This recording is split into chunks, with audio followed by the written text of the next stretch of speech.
we're going to do a fairly ordered progression of questions to make sure everybody does get their questions. So without necessarily going up and down every row, I'll start with you, Greg. So you say in this document, net zero would be a welcome outcome, although you don't have long-term targets. So is it the Coalition's aspiration to reach net zero? Well, while it's not our policy, as you correctly say, to set long-term targets, net zero would be welcome if we can get there with technology, with choice and with voluntary markets.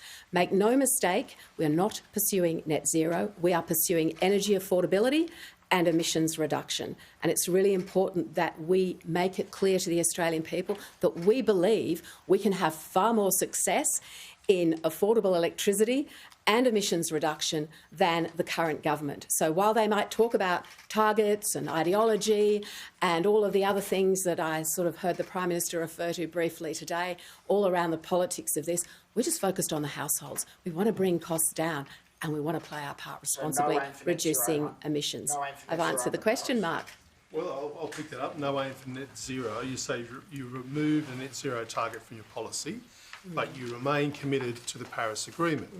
Article 4.1 of the Paris Agreement says aiming, and that is the word in that article, to balance removals of emissions by the second half of the century. In other words, net zero by after 2050. So you're still committed to net zero after 2050? We are committed to the Paris Agreement. The Paris Agreement is about global temperature rises and about reducing emissions.